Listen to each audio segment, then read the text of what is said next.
This show is sponsored by Realtor Cynthia Bear, Putting Down Roots. Visit your in-town real estate specialist in Atlanta at cynthiabaer.com. And Wonder Shop, a co-working community and after-hours who knows what in Candler Park. Check us out at wondershopatl.com.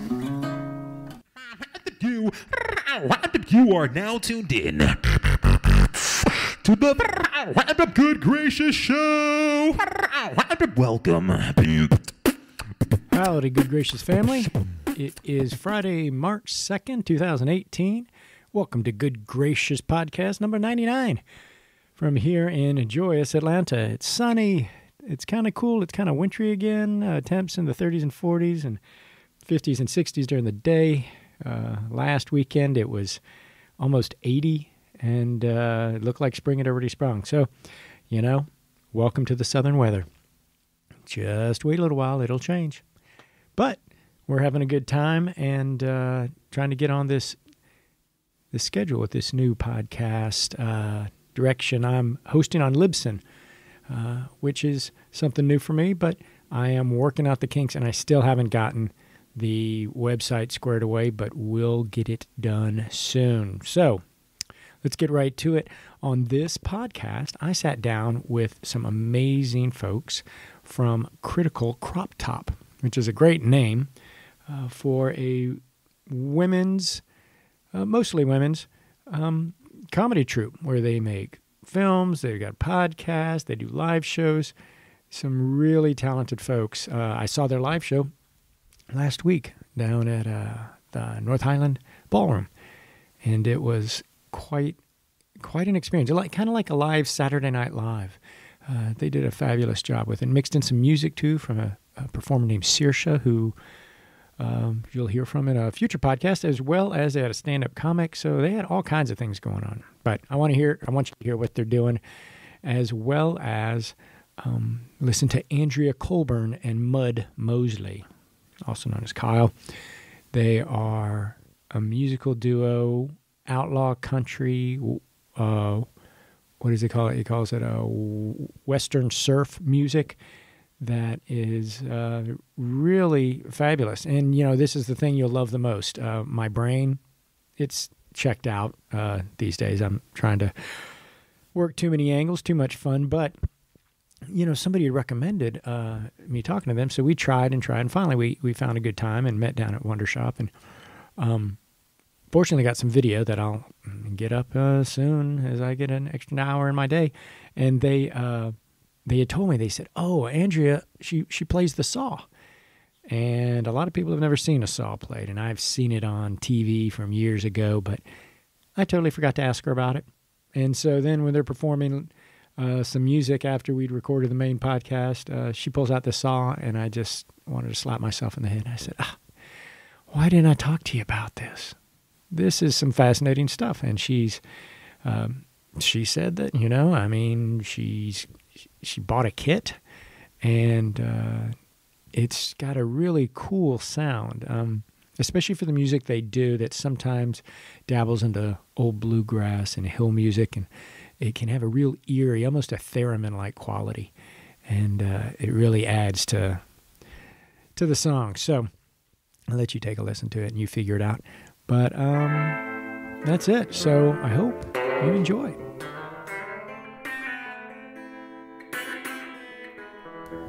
Well, I'm Andrea Colburn. I'm Mud Moseley. A.K.A. Kyle Moseley. And where did the mud come from? Is that just stage name? It's such a cute story, actually. I'll tell it. No, I'm just kidding. You can say it. Yeah, it's a stage name. But I went to school for ceramics, and I was doing the open mics, and one of my friends suggested that name, and I was covered in clay, so. So it stuck. Yeah. Nice. Yeah. Well, and you guys perform as, what do you perform as? What's the official name? Andrea Colburn and Mud Moseley. There you go. Yeah. So it's a tag team. Yeah. There you go. And how long have you been doing it? Well, gosh, it's been, it'll be a year next month. That's all. Can you believe it? That's it? It feels like way longer to you, huh? Oh, yeah. Yeah.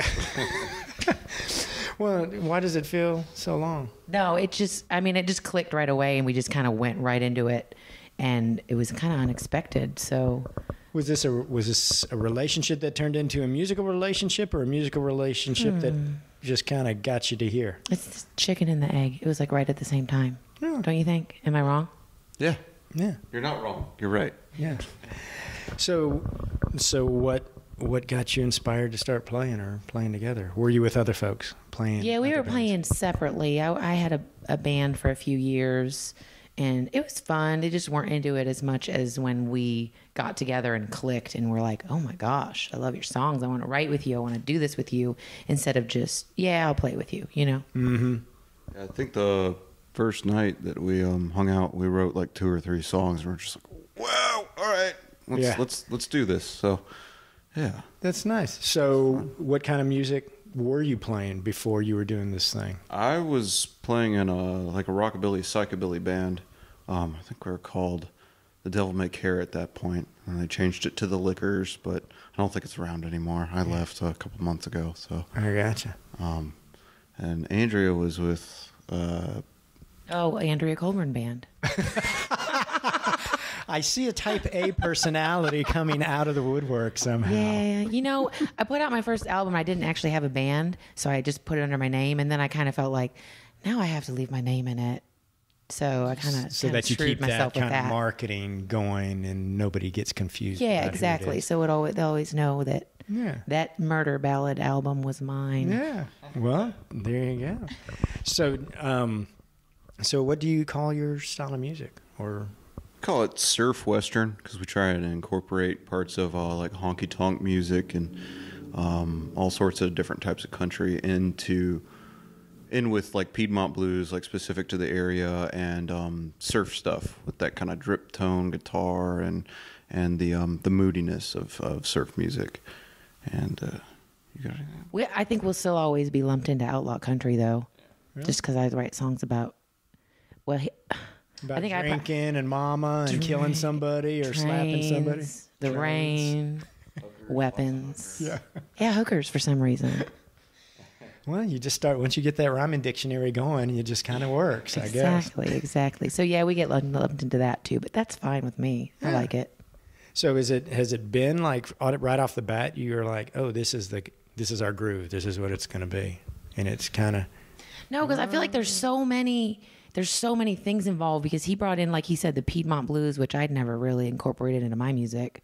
I was kind of just like country, a little blues. That was about it for me. I didn't really have any other, things to bring to it. So now we're just like, what is it? We want other people to figure it out for us and tell us. But we're kind of happy with the surf western. We think that sums it up. It's neat. I mean, it's an interesting twist because a lot of people don't think, though, of western as being country, Exactly. or vice versa. They think they're actually separate, but, they're cousins, so it's true. kind of a thing. Marty Robbins is definitely western and country, I think. Well, Glenn Campbell. Yes. I mean, but then you get into different levels of western, right? So, you can do the same thing on the East Coast. But, for me, I always think when I hear the term western, the first thing that pops into my mind is swing, though. So I think like Bob Wills. Okay. I don't think western music as like Marty Robbins. Yeah. So you've educated me. I feel like I need to come off my high horse about Bob Wills and say there's other things out there. Less jazz, more old timey. I think that's the difference. Yeah. Yeah, something like that. Well, did you play growing up? Did you play music growing up or sing? Or? I started playing guitar when I was 14, and I wasn't any good. I wasn't Jimmy Page right away, so I was like, eh.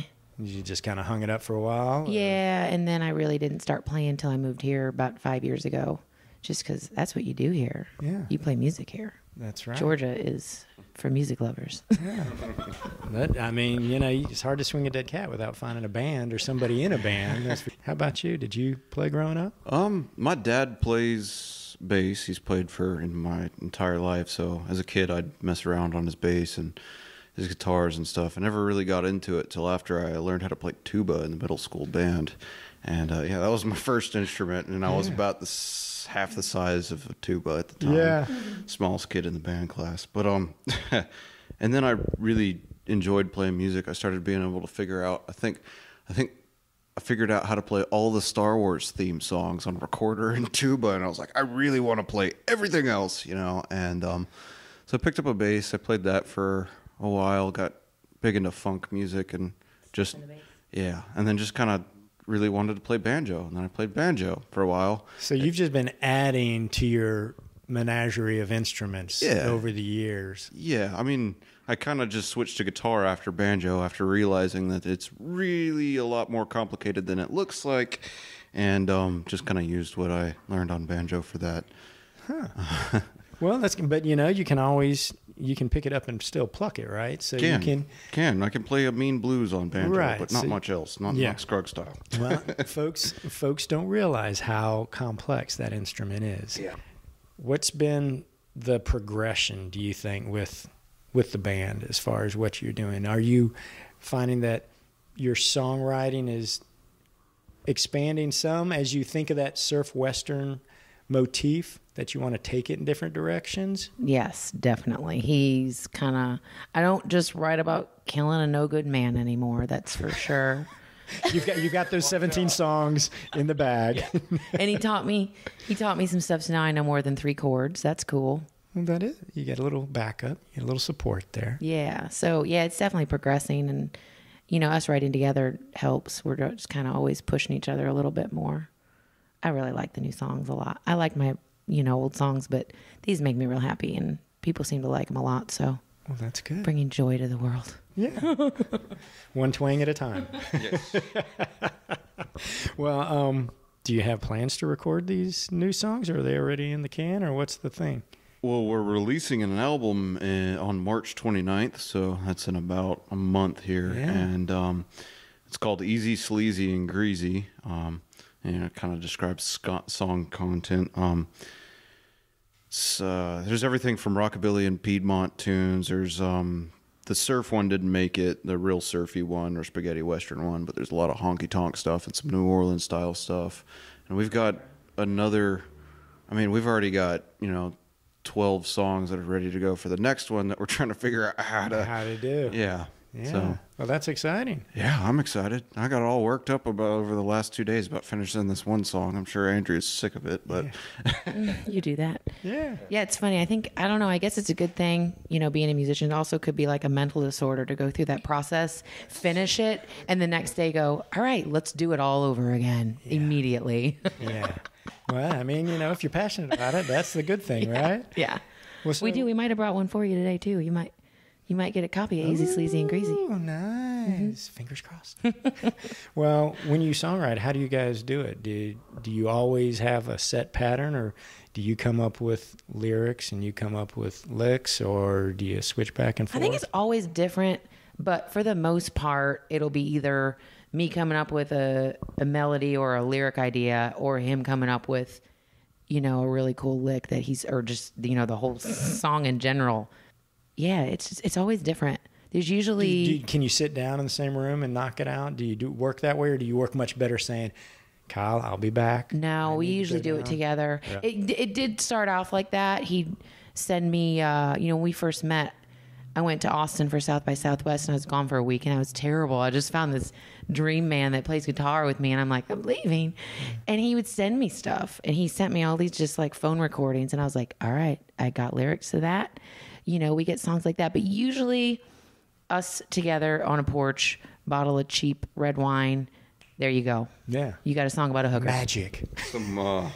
We play a game where Andrea will spout off the weirdest theme she can think of, and I'll sit there and see if I can figure out what to play behind it. And those occasionally end up in songs. I think Pepperoni Sue is kind of like that. Yeah. It's fun. It's like...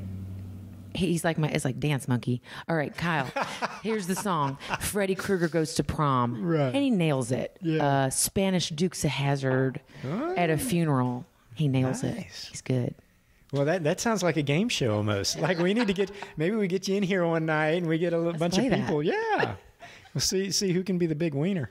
That'd be awesome. Well, okay, so you got the music coming out. Are you going to hit the road as soon as that's done, or what's your plan there as far as trying to tour? Well, we just got off of a tour. We went out and did like the Southeast and kind of a little bit of the Midwest, back into Tennessee and back here. And it was fun, tiring.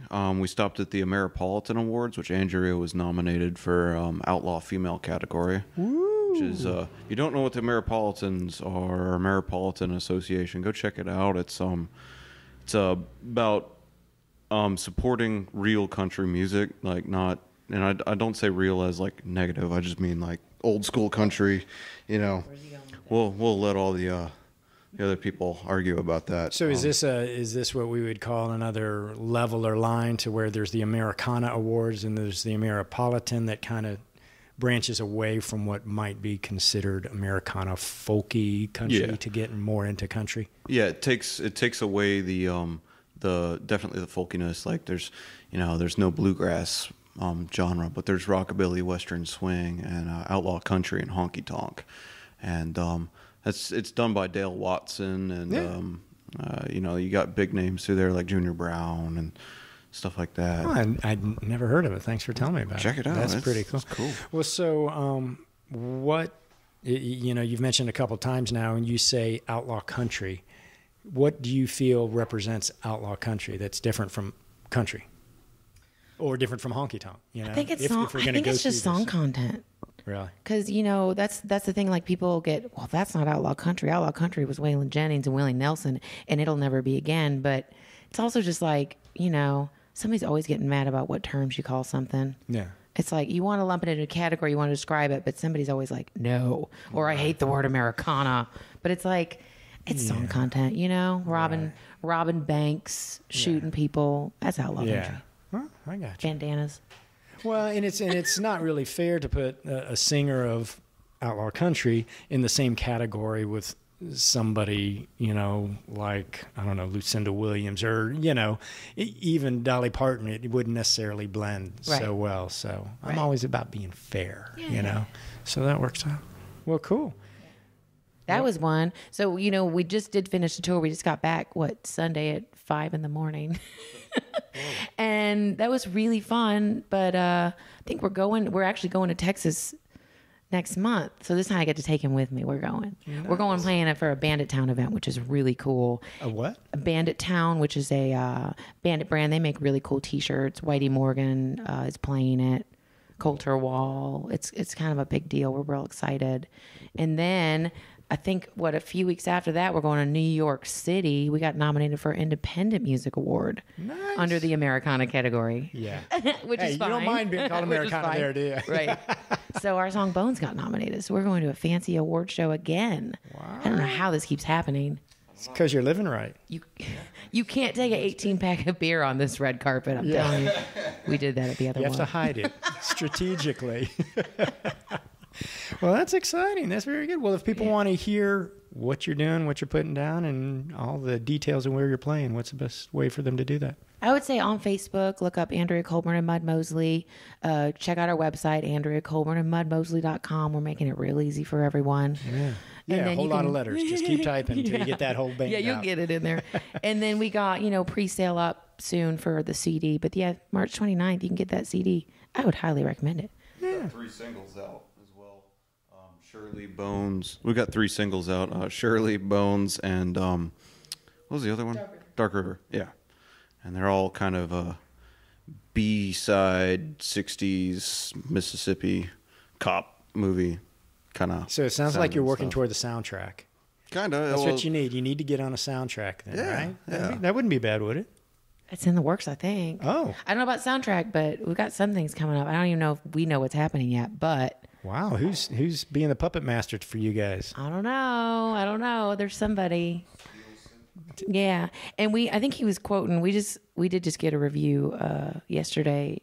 It'll be out in Country Music People UK. Wow, they like us in Europe, I guess. You need to get over there. They gave us. I know. I told them. I said, get us over there. They gave us a 5-star review, so you'll be able to read it next month. But they said something cool about that. Like if every song on this CD didn't make it in some kind of super, hi-fi cop drama in Mississippi, I'd be surprised. And that's pretty cool. You take your pat on the back wherever you can get it, Yes, right? exactly. We've been compared to like, oh yeah, the 60s B movie, you know, kind of thing, or like this should be in a Quentin Tarantino movie. So it's got that, you know, it's a little dark and people like it, but it's pretty relatable. So Well, cool. Well, toot our own horn, I guess, right? well, thanks for coming in, guys. I really appreciate it. Thank you, Boyd. We're Andrea Colburn and Bud Moseley, and this song's called Dark River.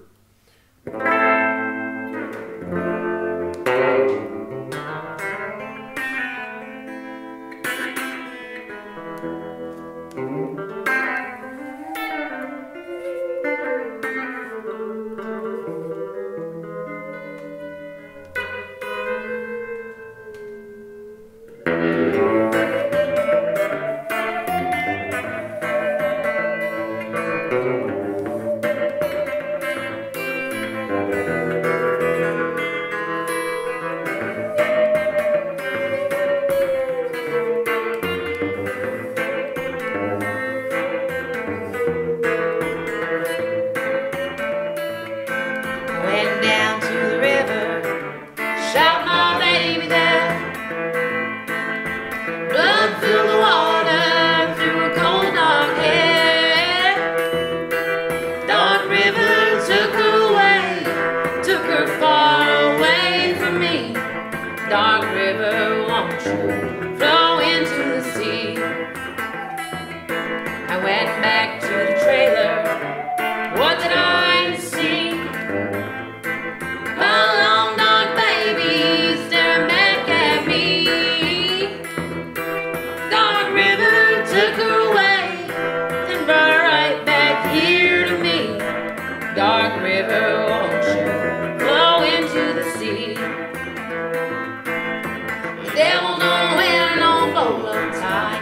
He ain't got no steps and then he ain't got no wife. He don't drive a Cadillac as he walks alone. He walks alone.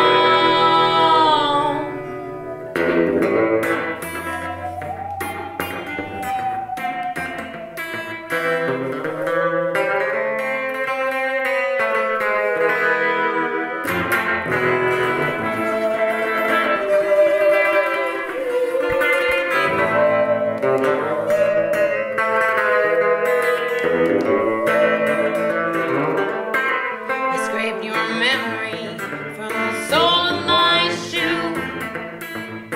Then I washed it in the same water that won't claim you. Once again you float down the street. I never met someone as cold and mean. Dark river, won't you flow into the sea? I walked back to the trailer. What did I see? My long dark baby staring back at me. Dark river took her away and brought her right back here to me. Dark river, won't you flow into the sea? Dark river, won't you flow into the sea?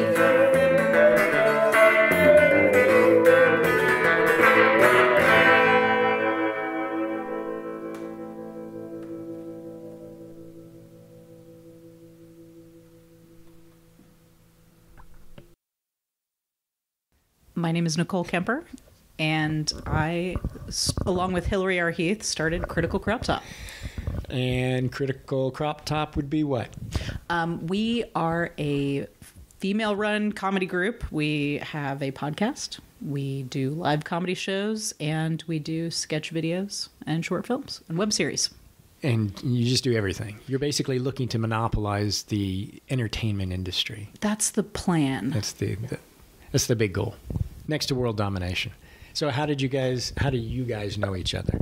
Nicole and I met while we were working at Pinch and Ouch Theater, and we were both working there as artistic associates, and we kind of found a mutual passion for comedy and telling stories that you don't get to hear as often, like stories about women and people of color and LGBT stories. And we've thought it was important to bring light to those issues and those stories through comedy and Critical Crop Top was just kind of born out of that. And was the name born out of a drunken night at Fellini's or what?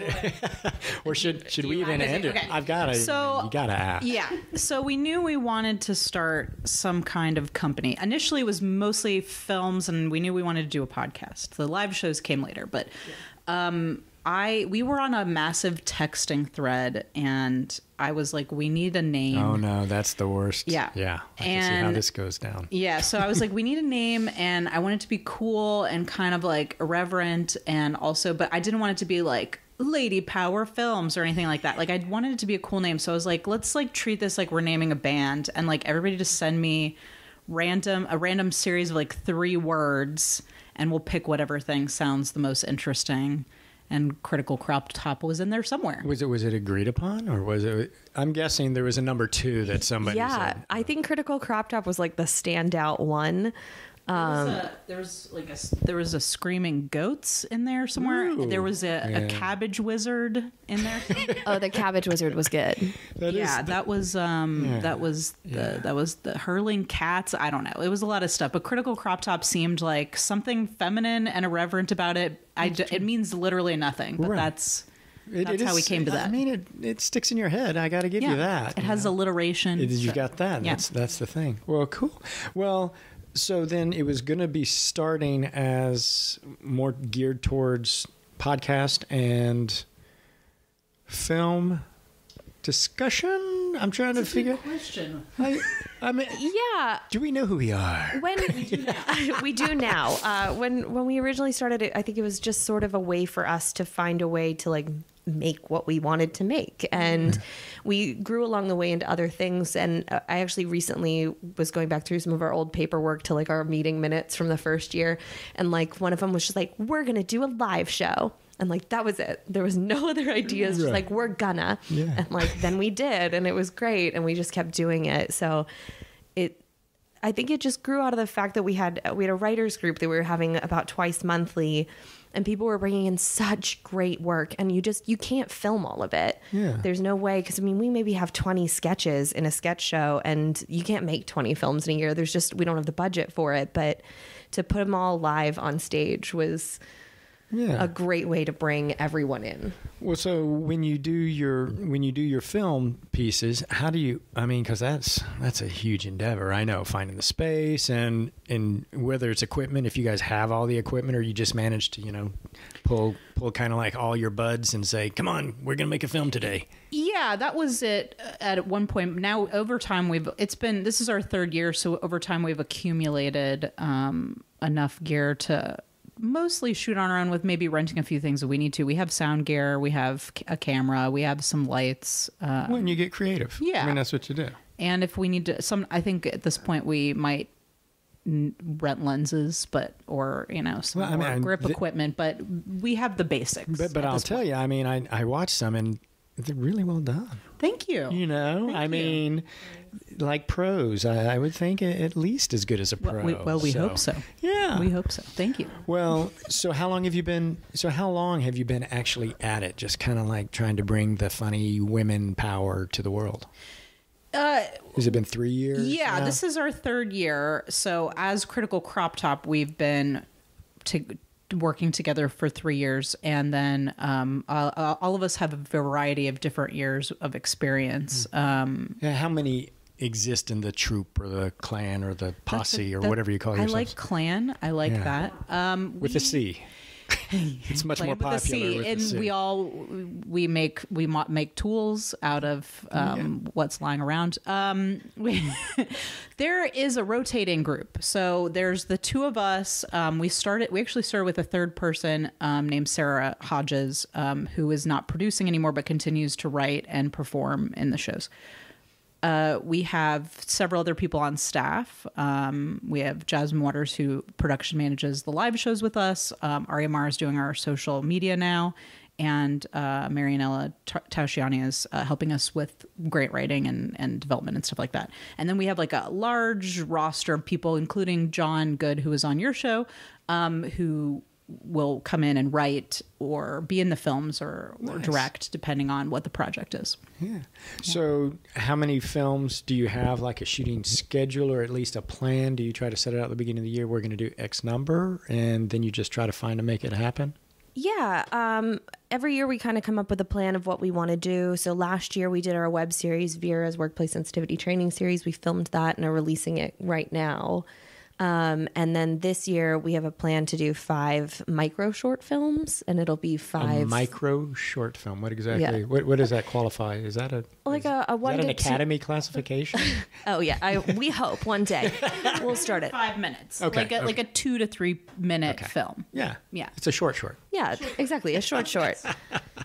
And so we'll make a couple of those this year as part of a production class that we're sort of starting up. And it's sort of our way of developing our curriculum a little bit more and exploring ways to help other novice filmmakers, So I guess. now you just used the big word, that curriculum, that C word. So I'm guessing that means you're trying to do classes, or you are doing classes? Yes. Well, I have a background in teaching film and editing. I used to teach at the Art Institute.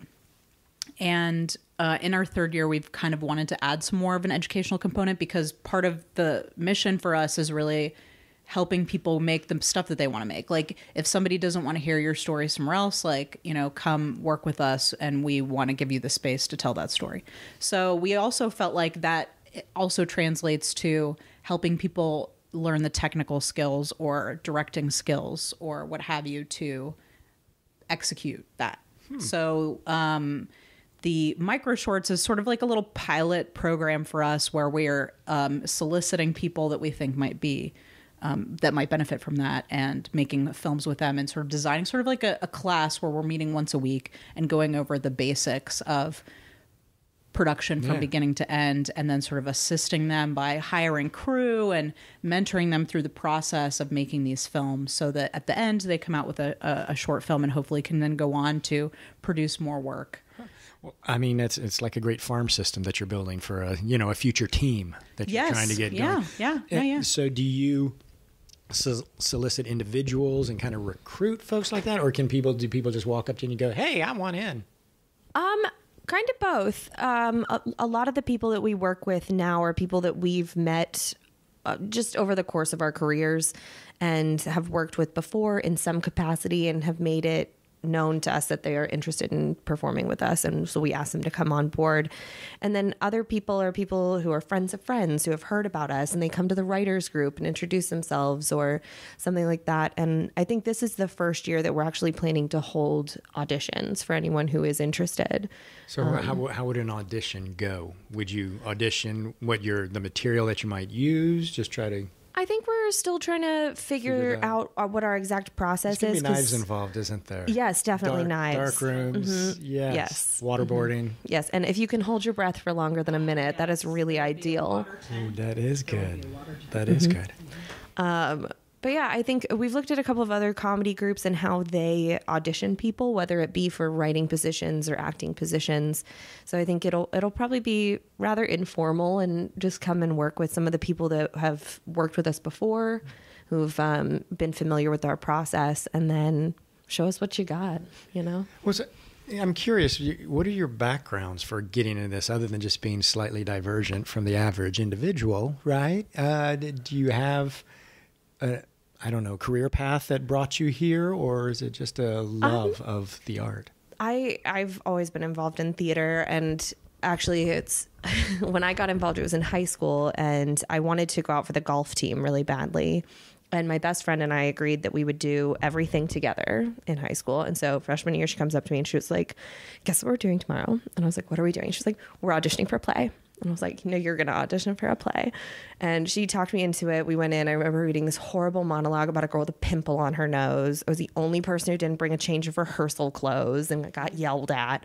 And I got cast in my first show, and I loved it. It was so much fun, and it was like the best thing I had ever done. And like, it was such an exhilarating feeling. And then as I worked my way through the theater department in high school, I was given the opportunity to direct. And that's where I really found my niche, was directing. You have the power, right? The power overtook you. Oh, yes. Yes. I am a power hungry person. So I really enjoyed directing, and that's sort of where I went with that. And then I went to Oglethorpe University, studied theater there, worked with the student theater organization there and theater honors program there. And after I left, I did Fringe Festival, worked at Pinch and Ouch, and then started Critical Crop Top. Wow. So it's all just sort of funneled me right to here. And did you just follow her? I've been with her the whole time. Yeah. I live in her pocket. Yeah. What about golf? Do you golf? I'm just wondering. The closest I ever got to golf was being a beer cart girl in college, and it was both the best and worst job I've ever had in my life. I totally understand that. I understand. Okay, good. I too started in high school theater. I did community theater. There's if you live in Marietta, maybe you've heard of a place called the Art Place. They're still around, but I used to do teen repertory theater there. And I went to Emory University, continued doing theater there as part of Theater Emory. And then I eventually ended up becoming more interested in film. So I went to Columbia College in Chicago and got an MFA in directing for film and video. Came back down, started working as a professional video editor, and then kind of found my way back to the theater, which is how I ended up at Pinch and Ouch Theater. I met a bunch of people there, and decided I still do freelance video editing. I'm also doing some voiceover work now, and I started. I'm almost 40 now, and I've decided at this point in my life to be like, I'm going to be an artist. I'm going to make films. I'm going to do this podcast. This is what I want my dream to be. And of course, we want to eventually hope to teach some classes as well. Yeah. So teaching, I did, as I mentioned, I worked at the Art Institute, and I really enjoyed teaching a lot. So I'd like to bring that back into my life as well. Nice. So is this full-time passion project or a gig for you guys, or do you have other things that you're selling ivory tusks and whatever on the side? Oh, well, I certainly do not condone the sale of ivory tusks, but I think we all have our side hustles. I also have 3 kids, so that's my other full-time gig, is being a mom. So that's I've 3 got full-time jobs, right? Yeah. So I've got 3 kids. My oldest is 7. My middle child is 5. My youngest is 2.5, and so I'm with them a lot of the time. And then I'm also doing some freelance editing work in between that, and then doing this. But yeah, we hope to eventually have our own space, have our own theater, be teaching classes, and continuing to produce work. So I hope this will be my only hustle, besides the kids, of course. Exactly. At some point. Yeah, you got the kids. They're kind of locked in. They're there. They don't want to go anywhere. No, it's a lifetime job. Nice. Yes. You signed up for it, though. You chose that life. You chose it. So when you do your live shows, where have you been holding those, or how many have you pulled out?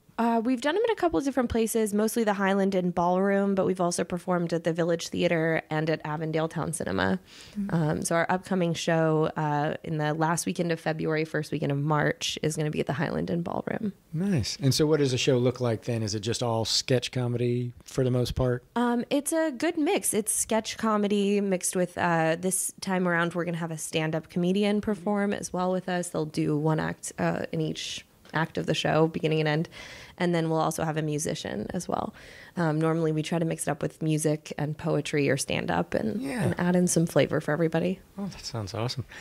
I think what allows us to do what we do, in addition to the really great people that we work with, is how supportive just the comedy community in Atlanta is. Well, that's so I really wanted to mention that because there's this really tight community of really supportive people at all the theaters in town. They're always willing to we get invited to perform at different places from time to time, and we've met a lot of really great other groups that are trying to start up their own thing. Do you guys ever do like corporate gigs? Have you found your way into that world yet, or is it just kind of a tough timing thing? Not yet, but that is something that we're looking at as something we're going to be looking into this year, like corporate gigs and like college tour kind of stuff. So that's definitely something that's on the docket. It's like when we started this thing, we didn't really know what shape it was going to take. We were just like, we want to make stuff, and we feel like we don't really have access to a place where we can make the kind of work that we want to make. And we had all these people that we really believed in, and we wanted to have a place to work with them. And so we created this thing, and now it's kind of transformed into something that's really important to us. And So where do you work out of? Where, I mean, do you have a home base, or does it kind of rotate a little bit? Shout out to Java Vino Coffee Shop. Yeah. That is our haunt. That's where we typically have all of our meetings. Loudly. Yeah, I apologize to everyone who's in there trying to do their homework. Yeah. Are Because you guys down in the downstairs or we there's an used to be. upstairs? We Okay. used to be. We used to be downstairs. We used to come in and do our writers groups and everything there, and then they sort of closed that down to people. Storage area. Yes, okay. we were like, "That's fine. We'll sit amongst the beans. Just let us come in." And they didn't like that idea. So we have our meetings upstairs. So like when we have writers groups and things like that, we typically host them either at my house or Nicole's house or another ensemble member's home who's willing to open it up. We have one lady, Laura Myers, who's our just consummate hostess all the time. She's She's been in a lot of our film. You've seen her probably in like almost every film that we've done. But yeah, she Sounds like a little bit of graciously barter, allows- a little bit of trade going on here. Yeah, well, she's got. Not that she's not talented. I'm not saying that at all. She is very. I'm sure she's Oh, I very see what good. you mean. Yeah. But no, there is a barter system in the sense that people have equipment that they share in locations Right. and whatnot. But yeah, no, Laura is very, very funny. She's incredibly funny, talented, a great writer, great director as well. Well, so here's a little. Where are you from originally? I'm from Atlanta. Okay, so did you grow up, born and raised? Born and raised in Brookhaven, went to St. Pius X Catholic High School, and then to Oglethorpe. I never left that 4-mile radius around my house until I moved to my apartment that I live in now. Which is not far outside that 4-mile radius. Nope, it's in Midtown. I still make it home in 15 minutes. So And you're also from the northern parts of. I grew up in Marietta. Yeah. So I went to Lassiter High School and lived there my entire youth. And I've been living in Decatur for on and off for about 20 years. There was that momentary sojourn to Chicago. My husband and I, we could Once you not went grow through a a winter. costume. Yeah, like I had to stay after the first year because I wanted to finish grad school. But after the first year, I was like, I hate it here. Like, it's a nice town for 3 months out of the year. Look, Chicago's great. They got museums, they got comedy. It's great. But the weather is apocalyptic and I could not handle it. So we immediately came back and moved to Decatur as soon as we could. And so we've been living in Oakhurst and the Happy Decatur now. area. Yeah, Yeah. love it. It's a great town. Love it. Well, that's one of the things. This was the question that I was searching for so hard in my small great. brain was. So glad we came back to it. Exactly. I'm Yes. kind of trying to loop It it would in. have driven me crazy. So, what do you think? Do you think there's anything about the South that informs like the work you guys make, or do you feel these are kind of, international and universal topics that you guys are covering? Or do you feel there's a spin on it? I think there's a little bit of both, but I think it's like impossible not to carry my southernness with me because I definitely didn't realize that it existed quite as much until I moved to a place like Chicago where like there were just certain things where I was like, what do you mean you don't have AC? And this tea is not sweet. And also, what is Pepsi? That's disgusting. But like just general things about Atlanta. And I've been here for 38 years now, and I've seen it change a little bit in terms of like, when I was growing up, it was like all about the suburbs and everyone lived in the suburbs. Not that no one lived in Atlanta, but there's been like a huge influx of people coming into the city, and there's like an effort to make things walkable and like these really strong neighborhood identities. And I know people who've lived in Atlanta for a long time are going to disagree that there's always been those things, but like I've seen people really latch on to their neighborhoods in the city, and like there's festivals and people are biking and there's the Beltline and all that stuff that really has blossomed over the last like 5 or 10 years. And But how do you think that colors the stories you want to tell, or the subject like matter? Hillary, I'm going to give you, yeah, you got it. You take it. I think our issues it's hard to separate it from a global and an international perspective just because we do cover social justice issues and issues like feminism and racism and classism in our work. But it's always going to be rooted in the South. And we have so many people that we work with, especially on our live shows. That's where you tend to see a little bit more of the Southernness come out. Like we've had sketches about all the highway catastrophes last year. And It was written by John Good. It was written by John Good, The Real Highways of Atlanta. You can actually find that on our Facebook page. It's our one sketch that's out. Something to look for now, people. And then, I mean, we've done other ones that are like about Southern people living in like South Georgia and like their antics that they get into. And I think it's impossible to... Yeah, lots of Nathan Deal jokes. Yeah. So many jokes about Florida. Our little cousin to the south. Yeah. A little tail that we just wish we could cut off. But we need their beaches. We need their beaches. I mean, it's the food and the culture and the accents and the... Which is funny because the two of you are very clean on the accents. Yeah, my parents are from the north. Well, that too, but my parents grew up in the north. Yeah, you were raised different. My mom grew up in Maine as well. So. Oh, interesting. But yeah, it's and there's like a soul, a friendliness, a heart that exists in the South. And I don't want to say like Chicago is not a place that has friendly people, but I definitely was like, I got up there and I was like, oh my God, no one looks each other in the eyes here. And that's partly because if you like the only people that lock eyes with you are insane. Yeah, they're not quite you right. You're like, I keep your eyes down all the time. But in the South, like people you don't know will look at you and smile. And there's like a real cohesive neighborliness that I think. And trees. Oh my God. When I went to Chicago, it was like all concrete. I don't want to hate on Chicago. Okay. Like I did, that's the only other place you've been. We understand. It's what I have to compare it to. But like there's the tree that like, I love being surrounded by these old trees and like dogwoods. And it's like, I didn't like until I moved away to another place, I didn't realize how much the landscape lived within me, and that going somewhere else, I was like a traveler in a new land, and I just didn't belong there. Try moving to Kansas or Colorado, because then you'll realize, wow, they have no trees. How do they even breathe? I need the trees. I need them. The trees, yeah. I need it. The canopy here, people take for granted, gorgeous. Especially when you grow up here. But and everybody complains, understandably, about don't cut down the tree. We can't cut these trees down because of this. But then when you go up in a plane and you look over the city and you can't see anything because of the trees, you're like, wow.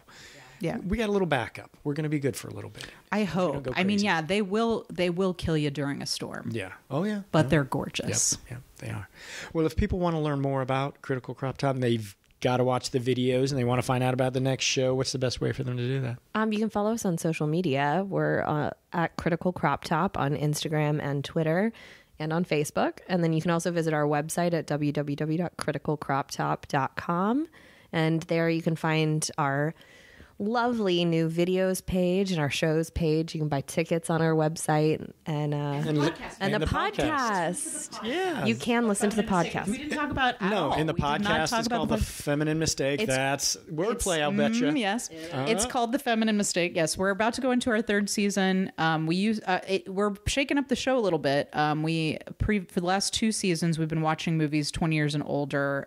Movies like Fast Times at Ridgemont High, 9 to 5.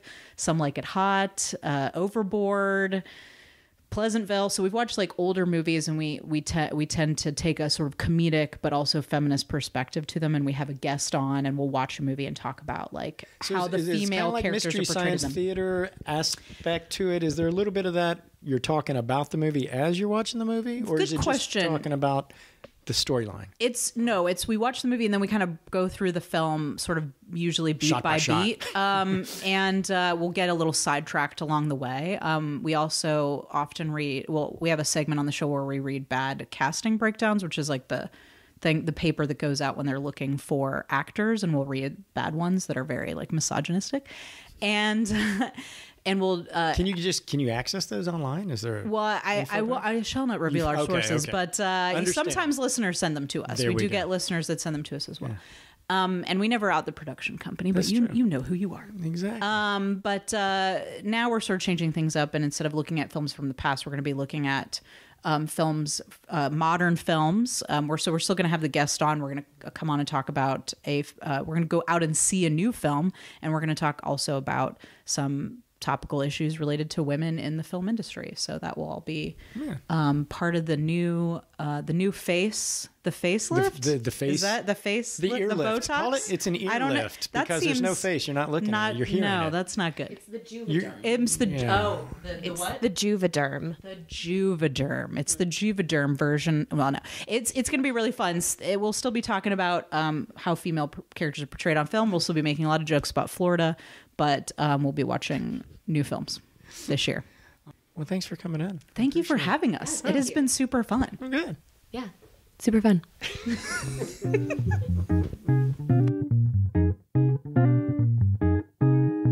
That's it for another Good Gracious Show podcast. I hope you enjoyed it.